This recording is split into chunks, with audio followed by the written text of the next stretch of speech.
Hello, I see something happening. Hello, thank you guys for being so patient. Something is happening. It's going to be horrible audio today, but we're gonna have to deal with this. So, hello from Palm Desert, everybody. Thank you for checking in. Let's see who we got. Can you hear right now? I hope everybody can hear me. Yes, everybody's saying yes. So, hi, Julie from Oceanside. Well, let's just start from the beginning. Hi, Pat. You're in Chile, North Carolina. Okay. Yes, I was going to wish all my East Coast friends that check in with us a very happy but warm weekend. You have that storm barreling through, and I hope everybody is what, Carl? Keep going. Oh, that everybody is keeping warm there on the East Coast. So now that you can hear me after our big technical difficulties of the morning, and I'm looking over at Carl in case I'm getting a signal that we're going out, but it does seem like everybody can hear me and everybody is checking in. We've got Lena from Florida. Good morning. And Liza and Suzanne from France. Good morning. I think I said hi to Julie in Oceanside. And yay, the sound's back. The sound is back. Okay, so we're going to chat today. We're going to catch you up on all the Colourwerx happenings here because it's been about... Okay, we have no sound. Oh, what? What? Right there. I see your sound. Well, I see sound going. Okay. Let us know if you can hear us. Let's have a thumbs up in the comments, or just somebody type in. I guess we're back with sound. We're back with sound. I think we are. So we'll just keep going, and you let us know if we go in and out. These are the hazards of going live, of course, from on the Facebook. So hopefully it has nothing to do with the stock plummeting.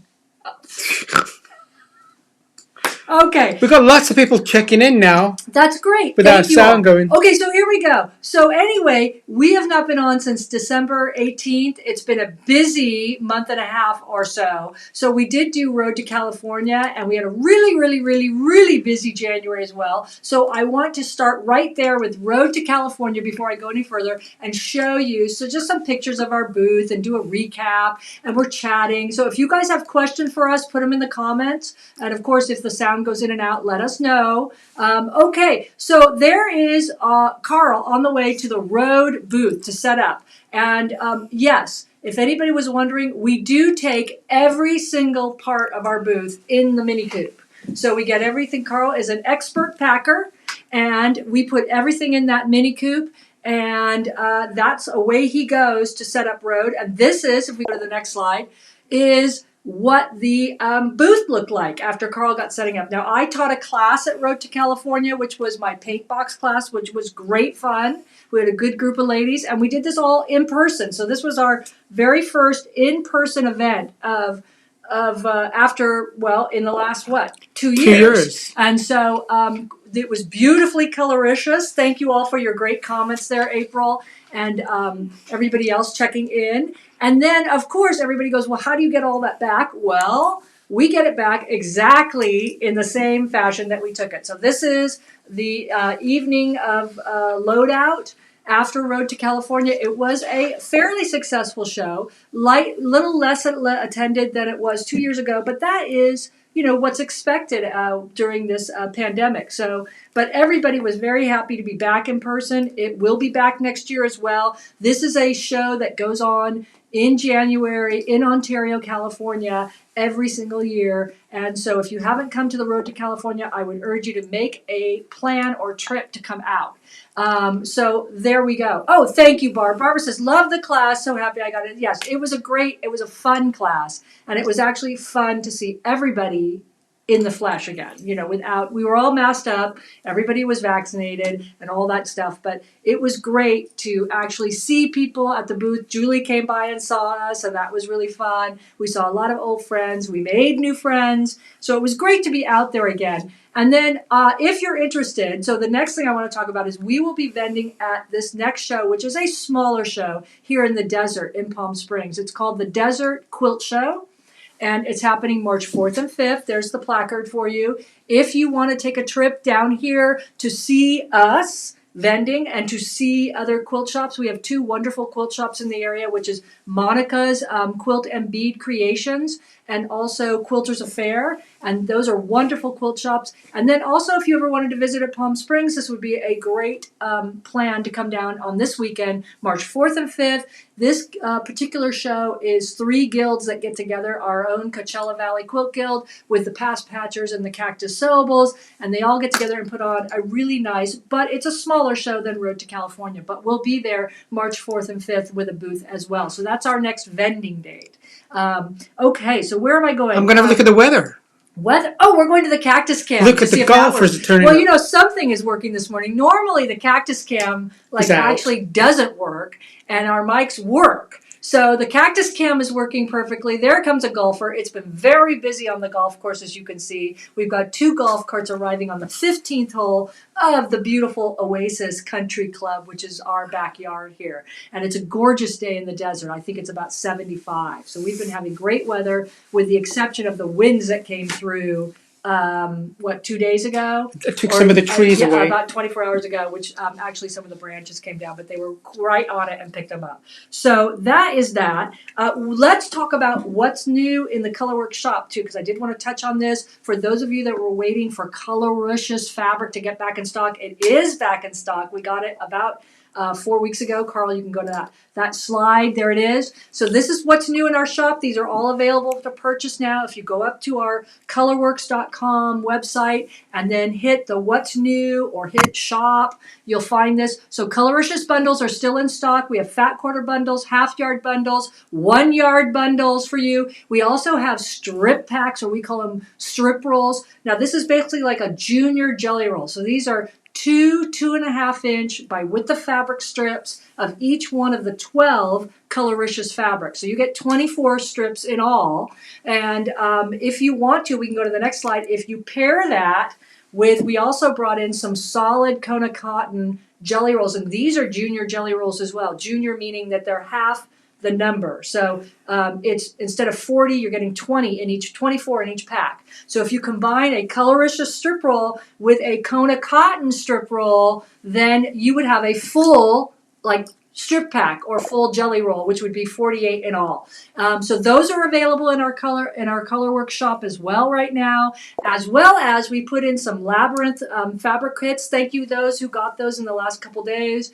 We still have more available. So Labyrinth fabric kits are available. You get the pattern, you get 12 half yards of all the Colourwerx's fabrics, plus what you need for the background, which is the white, and then the border prints, which is a yard each of the blue and green. Those are available. And then last but not least, we also put together some Renaissance ribbon kind of starter packs or stash packs. So, you know, Renaissance ribbons are beautifully woven ribbons, but a little bit goes a long way. So these are about anywhere from 16 inches to 18 inches in length. You get 5 different ribbons in each pack. There's a couple different varieties up there to look at. They're just $15. And then we also have an assortment of Kay Fawcett little bundles, fat quarter bundles, and some Allison Glass fat quarter bundles that you can purchase as well. So all of that is new up in the Colourwerx shop, waiting for you to check it out. We hope you do. And that was our last shipment, by the way, of Colourwerx's fabrics. So if you all haven't gotten in on the Colourwerx's fabrics yet and you do want some, make sure you put your order in soon, because we are unable to get any more, basically. That's it. At this point. The last That chance. is it. Yes. Yes, yes. Okay. Anybody else want to chat with us or talk about anything before we go? And I want to show you this really neat gadget in case Julie you got never a beautiful fabric. Julie Joy. saying? Joy got is saying, I have received my beautiful fabric and so colorful. Love it. Thank you, Joy. Thank you to everybody who's ordered it and loved it. I really am looking forward to see what you guys are going to make with it. I can't wait. And Barbara wants to know why the car isn't Colourwerx. Oh, well, you know what? It should have been. We almost bought an orange Mini Coupe, didn't we? But we like the silver one. But the silver for one white. was calling our name because it was like, it was the right price. It was. It looks slick. It looked slick. Now, this is like 6 years ago when we bought it. And it had a moon roof. So, but you know what? I have to be really truthful. The moon roof or the sun roof, we never use in the desert. We can't ever use it. Every time we pull it back and open it up, the car becomes superheated. It's a microwave. It's a microwave. So when we go to purchase another one, I think it will probably be very colorful, but probably no moon roof. But we almost did an orange one, and I kind of regret that I didn't get that bright orange Mini Coupe. But you know, there's a lime green one coming out, I hear. So anyway, okay, are we ready to move on? Yes. Elaine is checking in from the Santa Rosa Quilt Guild. Good morning, Elaine. I was over in her neighborhood Zooming yesterday, talking about the class that I'm going to be teaching, which is right behind me, called the No Fear of Curves Cosmos class. This is our Cosmos pattern. So I was visiting Elaine in her guild yesterday, early morning at about 10 o'clock, where we didn't have audio problems, I believe. So no, it's fine. Whatever. Okay, so let's talk about this little gadget. Here it is. So I'm going to try to tilt it and get it in focus for you, but we're going to do an up-close version too. It's called the Perkins Perfect Piecing Seam Guide. I can never pronounce what this is, but there it is. Take it away from your face. There it is. And it's in our shop. It's $7 in the shop. Your quilt shops probably have this too. You may even already have this in your sewing supply kit. So double check, because it is a fantastic little gadget, and it's going to help you perfect or actually fine tune your scant 1/4 inch seam. And what do I mean by scant 1/4 inch seam? I mean it's a thread less, a hair less than a full 1/4 inch seam. And why do we want a scant 1/4 inch seam? Well, because a scant 1/4 inch seam helps us do perfect piecing. So if you've ever been like I was when I first started quilting, and I spent 10 years in the wilderness with this, trying to get your 1/4 inch seam, and every time you made a block, your points might have been cut off, or it didn't come out to the size it was supposed to come out to, like it was smaller, or something mishap went on. It's probably because you didn't get your scant 1/4 inch seam mojo going. And this little gadget is going to help you do that with your machine. Of course, you do need your 1/4 inch presser foot. That helps. But what I found through the years, and I'm a Bernina person, is that some of the 1/4 inch presser feet are full 1/4 inch. Meaning if you put your fabric to the edge of that presser foot, you're getting a full 1/4 inch seam. You're not getting a scant 1/4 inch seam. So let me run a little video. This little video is just about a minute long. All it does is tell you about things to get your machine ready for stitching success. It's just a little fun video. So we'll run it, and that allows me to get into place over at my machine to show you how this works.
Okay, so we're back, and I'm over here at my sewing machine. There's my big hand coming into the camera there, and that's my leader piece. So I just want to make sure everything's working, and it is. So I want to show you guys some close-up of these things I just previewed in that video. Here are the needles. Okay, so these are Schmetz, although you can use whatever Oregon or whatever size needles you want. They're number 1735, but it's the size is a 7511. Can you see that? And it's a quilting needle, so it's the pink package. And these are wonderful because they have a super, super sharp point, which is what makes them a great precision piecing needle. And I like to use the 7511. Some people like the 7011, or they like to use 8010. These are all sizes of needles, but I find that this particular quilting needle, size 7511, works great. As for the thread, I use Orfil. Now you can use whatever thread you want, but when you use Orfil, if you're at all confused, look for the orange cap. The orange cap tells you that that's a 50 weight thread, and the number I like to use is that one, 2615. This is my go-to piecing thread. I buy this like 5 spools at a time. I don't switch my thread color when I'm piecing for whatever color my fabric is. You can, but make sure you're a 50 weight 2-ply thread. And if you need to, you can use this in the top and the bobbin. If you're still finding that you can't achieve your 1/4 inch seam sometimes, you can use a 60 weight thread in the bobbin, which is actually a finer thread. And YLI, that's YLI, makes a 60 weight bobbin thread just for that purpose. Especially if you're doing miniatures at any time, you might want to use a 60 weight thread in the bobbin only.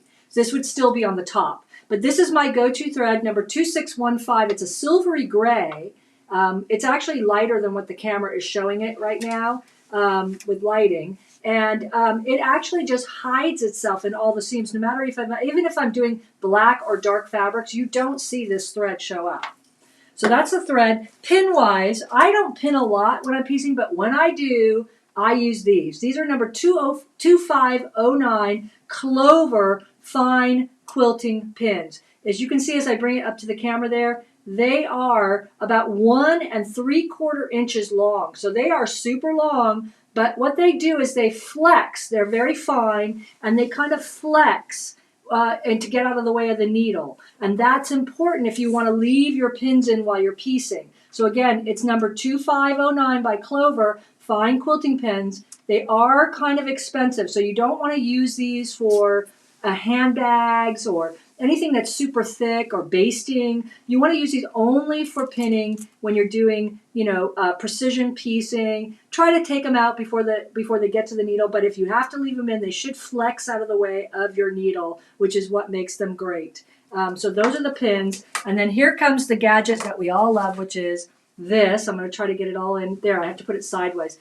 It's the Perkins Dry Goods Perfect Piecing Seam Guide. Again, we have these in our shop for sale, but I can't say enough about this little thing, and I want to show you how it works, okay? Basically, oops, wait, let me remove this. Let's say that wasn't there. So I started out, I did my machine like I should have in the video. I've cleaned, I've got my single hole stitch plate, which is very important. You can see it right there. It's got 1 hole right there, if you can see that. And that's very important because that makes your straight stitch ever so much more straighter. So if you don't have a single hole stitch plate for your machine, just go down to your machine dealer and get one. It's very important for precision piecing. It makes a load of difference on the precision piecing. I've got my 1/4 inch presser foot on for my Bernina here. But what I want to do is show you how this little gadget works. So if you look at this a little closer, first of all, it's a 4-inch ruler, which is really helpful to keep near your machine if you're trying to measure things quickly or fast. But if I bring it up closer, can you see there's a hole right there in the middle of this ruler with a line that's going through that hole? Well, that line is going to be your Scant 1/4 inch seam lineup. And what I mean by that is what we're going to do, it's a very simple gadget to use. You simply put it under your needle. Lower your needle with your hand wheel so that the needle goes right in the hole, and then drop your presser foot. So now, if I were to sew on the line that's on the ruler, that would be where my stitch would sew. What I'm looking at here on the ruler is where do I line up my fabric to the edge of my presser foot? And if you look at this closely, I can even come in a little more close if Carl wants to come in a little more close. You can see that the ruler is not really hitting the outside edge of my presser foot. It's actually almost the edge of the ruler is actually gliding right underneath this prong of the presser foot. That's what it means to be a Scant 1/4 inch, okay? And if I come back out, so I've got my ruler, my Perkins ruler in there. I know what I need to do. How do I know how to put my fabric? I'm just going to take some painter's tape, which is what you saw me pull off before this, and tape the edge of the ruler out on my stitch plate. You can use those Q-Tool seam guide things too, which are raised pieces of plastic that stick to your stitch plate. You can use moleskin, which some people use in their shoes to avoid blisters. Anything you need. And I've just built up a couple layers of painter's tape here so that you can see. I'm just trying to get a little further out. There we go. What I've got going on here. So once I've taped my stitch plate, I just then remove the ruler. Obviously, I'm not going to sew with it in place. And when I go to put, let's say, 2 strips that are 2.5 inches wide in, and I want to do a test, so I put them in there, and then I would sew through these 2 strips. Now these are 2.5 inches wide. I'm going to test my 1/4 inch seam, and so you have to do a little math. If I've cut 2.5 inches strips, then when I sew a good scant 1/4 inch seam and then I go to press it, they should measure, the width should measure 4.5 inches wide. Not 5 inches, but 4.5 inches wide, because I've taken a 1/4 inch seam on each strip, which means I've reduced their width by a 1/4 inch each. And if we go to that slide, you can see it more close up if Carl puts that up there. There you go. So that's how you put the Perkins little ruler in your machine. You figure out basically what I do with this, because I switch machines quite a lot between a smaller machine that I have for traveling and then my big Bernina. What this does is it gives my eye a place to look on the presser foot. And once you get used to this, your 1/4 inch scant 1/4 inch seam will actually begin to get better and better and better, because what you're doing is you're creating the look, you're creating a visual for yourself of where to line up the edge of the fabric, basically under your presser foot. Now, some presser feet are really great, and they actually do measure a scant 1/4 inch. Some presser feet, like the Bernina, and somebody asked me what foot that is. That's Bernina foot number 97, because I have a Bernina 770. Or it could be foot number 37, which I think is their 1/4 inch presser foot. They do have a Bernina foot 57, which is the one with the guide on the side. And if you notice, I didn't have that one on. And I actually ask people when I teach precision piecing not to use the guided presser foot that has the metal guide on the side, because you tend to rely on that guide way too much, and what happens is your fabric folds under or over that guide, and you're not getting your scant 1/4 inch at that point. So this little thing helps you get your scant 1/4 inch mojo going.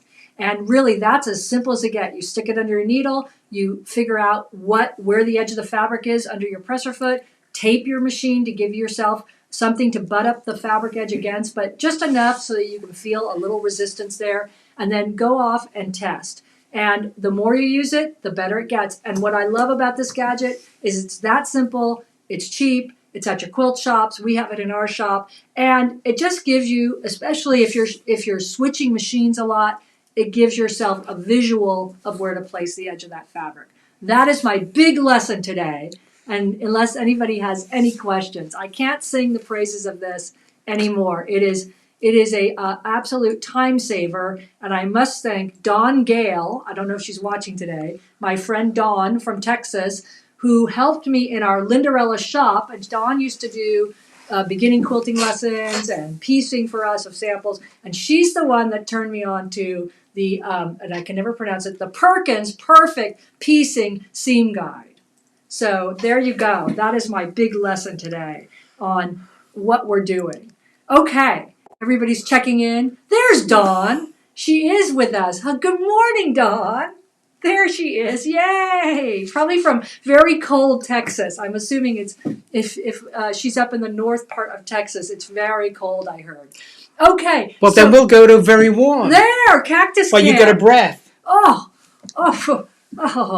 There you go. Okay, nothing's going on, is it? No, I'm coming back to you now. We don't have any ducks out there yet today. They do. 2 ducks are in the pond right there. Oh, they are in the pond. Okay, great. Okay. All right. So let's talk about some other places that I'm teaching at, because I do want to give these people a shout out. I'm pretty excited about where we're teaching next. Okay. So we're going all over the place. So Carl and I are still continuing to Zoom to a lot of guilds out there. You can look on our teaching page on our website to find out where we're going to be next. We are actually going in person a lot to a lot of Southern California guilds in the mini with the gear. So we have a busy teaching season, but these two I'm very excited about. So I am going to be teaching in July up at Quilters Affair, which is Sisters, Oregon. This is the stitching post Sisters Quilt Show that happens every year in July, and I am so honored to be asked to teach there. So 3 of my classes are already sold out, as you can see, but there is still space available in the Color Bugs and Curves class. This is July 5th through the 8th. And I believe July 9th or 10th, it's that Saturday, is when the actual Sisters Quilt Show is. And it's beautiful. If you've never seen the quilt show, Valerie and her mom, Jean Wells, own the Stitch and Post quilt shop up there. They hang all the quilts outside amongst the woods and the trees and the forest and around the town. The fire department gets out and helps them hang all these beautiful quilts. And then everybody kind of walks around from location to location looking at quilts outside. So it's a great, great, great week of learning and fun and that beautiful quilt show at the end. So that is where we're going in July. And then August, in case any of you are in, my Southern California people and anybody who wants to come in, Quilts has just announced that they are still doing Quilt Festival, Long Beach. Okay, so Quilt Festival Long Beach is coming back in, is it August? August. Mm-hmm. August 4th through 6th is actually show dates. I'm teaching the day before the show starts, August 3rd, my Color Bugs class. And I'll also be teaching on the last day of the show, which is August 6th, my Applique Stitch Lab class. And so check out Quilts Incorporated, quilts.com, for more information about these shows. They're going to actually be doing the Long Beach Quilt Festival. I hear they're doing a Salt Lake City Quilt Festival. And then we'll be in Houston in October for the Houston Quilt Festival as well, probably teaching and vending there. So we have a pretty busy year, don't we, Carl, of traveling. That Mini's going to get a lot of miles. Yes, the Mini, well, he may need to be traded in when we're done. Who knows? For a brighter color. Anyway, that is the big news. Everybody's getting very excited. Thank you all for tuning in. Wow, I see we have record turnout today. Well, hey, I've got some comments. What? April says, thanks for showing and sharing this. Thank you, April. I appreciate you guys showing up today with all the audio problems. Nedra says, great tutorial. That's great. And Dawn says, oh, it's cold and snowy there. Ooh, that's Texas. Woo! All right. So thank you guys for showing up. We've got a little Valentine's Day gift going for you. Happy Valentine's Day, everybody. Please like and share this video. As always, we appreciate and helping us grow our Colourwerx family of peeps. Make sure that you check out what's new in the Colourwerx shop for new products. And also, thank you, Barb. Barbara goes, I love you guys. Well, we love you guys. Mwah! And so make sure that you tell all your friends about us. We'll be back on the air March 11th after the Desert Quilt Show. So I hope we'll with see new audio. With, new audio. Hopefully. Or this audio. One of the two. Happy Valentine's Day to you, Suzanne. And everybody out there, make sure you do happy, coloricious quilting. Again, we're going to be back on the air March 11th. Make sure you check out our Colourwerx YouTube channel as well. Go up there and subscribe. We're going to be putting up some new tutorials in the next couple weeks. And we really appreciate you guys showing up. Thank you so much for putting up with us today. We will see you on the road? On the Quilt Road. Bye-bye.